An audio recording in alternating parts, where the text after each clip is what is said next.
What's up, ladies and gentlemen? It's good to see you today on the second day of May. It's a Sunday, and we are just going over some EIDL grant information. There's new information on this every day, and we like to keep you informed. I would like to give a quick shout out to thanks on Jason McElhone for pushing with Patrick Terpstra. That is an amazing thing he's doing with that, and I know that we're going to get more media involved on this as a lot of things, like I said, are going on behind the scenes, as well as that mock trial that I'm doing as well. It's delivering crucial information that's going to be needed in a way that you guys can everybody can kind of understand, as well as the media who really don't know a whole lot about the story.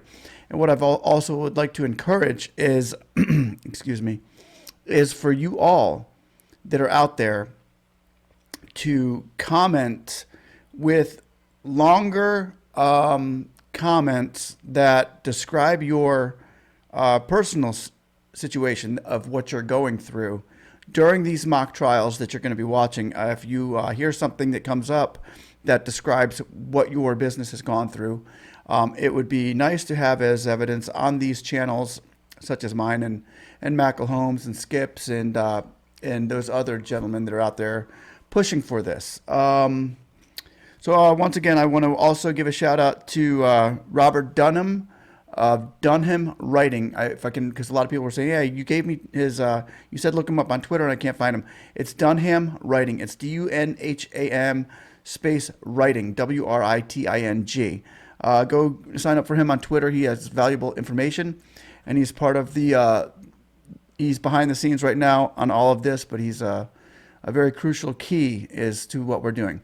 Also, I would like to say that we are looking to get Alan Ellison on a Zoom to go over a few of these issues concerning the EIDL grant with us, and he's the one that he is the progressive senator here in Florida that's looking to unseat Rubio, who seems to be taking a back seat to our concerns. So with this said, I will go on to a concern that I have with you. And once again, please leave your comments and your literally testimonies on this channel. Give us the what you're going through, because every bit of that matters. Every bit of that is going to come forth in these hearings that we're going through to our congressmen and senators, and it's going to hold them accountable as to why you're not getting the grants. I had just received a comment from one young lady. Her name is what was her name? I got it written down. I thought I wrote it down. No, I didn't. Yolanda. Her name was Yolanda. I know that part of her name. I think that was her whole name. She was a Dallas Cowboys fan, and I don't hold that against you. I'm not going to prejudge you on being a Cowboys fan. But the fact that she said my Buccaneer stuff was too shiny and she couldn't handle it. She said, I like your channel and all, but the Buccaneer stuff is just too shiny. Can you lose it? Cowboys forever. Well, I know Jason McElhone is a Cowboys fan too, but if you think this Buck stuff is shiny, well, I just want to say one thing to her. Real quick, Yolanda, this is for you.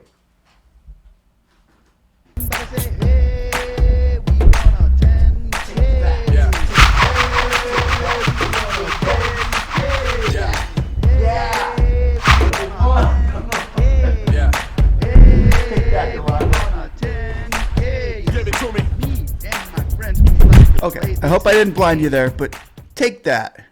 Bucks and won. Super Bowl champs. Oh, who's that? Doug Goat.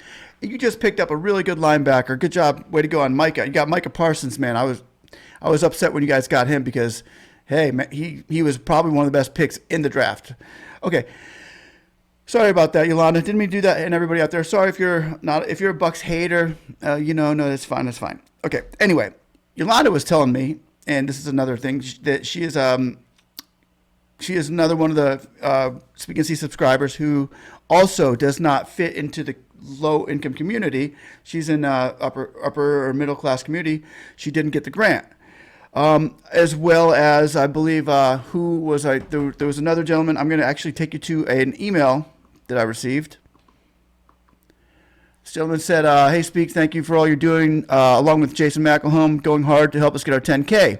I've written the reporter, Patrick Terpstra, or whatever his name is, and Jason asked us to write to. Hopefully, he'll get our story to the forefront. Thanks again, Jason. Shout out to him.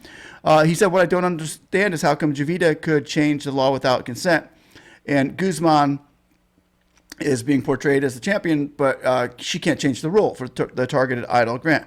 And I get that question a lot. Is Guzman during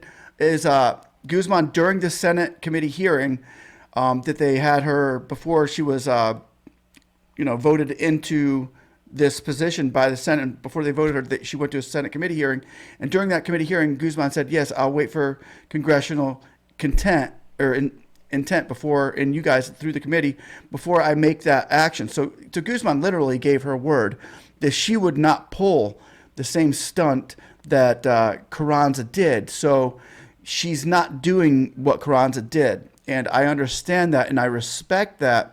She doesn't do it. I wish she would. Don't get me wrong. I wish that she would. But if she actually went and did that, she would be double downing on what she said to the committee, saying, "Yeah, man. I mean, let's do what the committee says," and she's kind of got to go through them and go through the proper legislation to do what she did. Carranza could get in trouble for what she did. Never mind, and we won't go into that too far. But here we go. We're going to go forward on this letter that we have received. As you know, you and I both know that we're living through it at all. As you and I both know, as we are living through it all, that all of the small businesses are not located in the purple zone, low-income areas, and we're getting screwed over and over every day. Small businesses are closing the doors and sending its people to unemployment line. I'm fighting to keep my employees off that unemployment line daily. I got screwed over with the PPP with 5 weeks of funding and not 10 weeks because I only had employees for 3 quarters of 2020 and not 4 quarters of the calculation that was divided by 12 times 2.5. So I got 5 weeks of funding. It wasn't based on the 7 months I had employed, but 12 months. You don't know how many families who were once making 6 figures and had small businesses that has come to get food from me and their families because they are food insecure now. Things are tough. Now that the camera's gone, and that doesn't mean that we aren't still feeding a massive amount of people.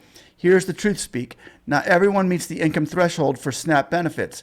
We also have gone through our reserves of food. We have to gone through our reserves of food commodities to feed people that were not part of our regular clientele, and now have become part of our regular clientele. So he's saying the people who weren't coming here to these food lines are now middle to upper class people that their clientele is, that are actually going into these food lines. Not cool. He said, we're depleting our resources daily because we don't want to turn away any family who is hunger that need groceries. The way the SBA is judging us, I never turned away hungry families based on their zip codes, whether they're in purple zone or out of the purple zone. I was going to feed them after they waited in a long car line. Here's another fact. Hunger knows no age, last name, race, gender, ethnic background, or zip code. It comes for anyone, especially through COVID. Many 6 figures families have lost everything because of this pandemic. So it's disappointing how small businesses of mid to high income are being ignored. I just happened to get a good deal on rent from a church where I rent 2 trailers and portables.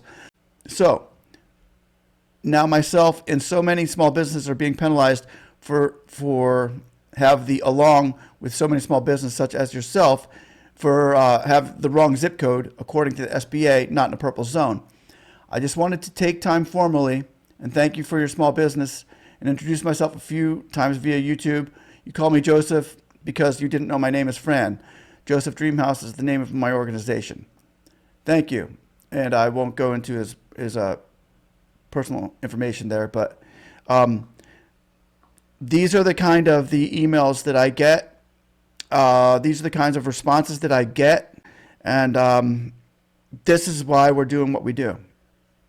This is why we're holding these congressmen and senators accountable, because these are real people's lives that are being affected. No, we're not asking for a handout. We never were.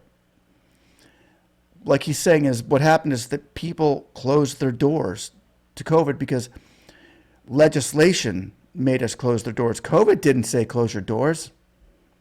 The legislation said close your doors, we got your back.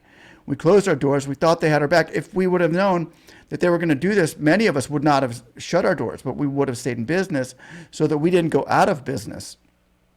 And as he's saying here, it's not what it seems. The people in America are being fed a story with the media that everything's going as planned. It's not. Things are going backwards now, and we need to get these people taken care of. The first start is by keeping the promise in the CARES Act and the $10,000 EIDL grant to all incomes, regardless of size or location or loss. Because a lot of people just can't prove that loss. They're business owners, they have tax forms. They cannot prove a loss because some of them didn't lose it, but they had to struggle 10 times harder to get it. And that $10,000 should be part of their commitment for this virus that they put towards this virus to keeping everybody safe.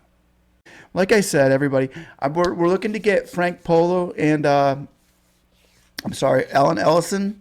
He's running for Senate in Florida. We're looking to get his view on what is going on with this and how the American small businesses are being treated right now, and especially as far as this gentleman right here, out there to Alan Ellison, the gentleman that I just read this review on, this email from, is a Floridian as well. So this is what's happening in Florida. And if it's happening in Florida, it's happening all over the United States. So here we are, 5/20/21. We need to continue pressing these politicians and hold them accountable. We're coming after them. We're coming after them now. Gloves are off. Let's go. Guys, somebody say, hey, I want my 10K. Like and sub. Bye-bye. And once again, for all you Buck haters, hold on. Give it to me. Yeah.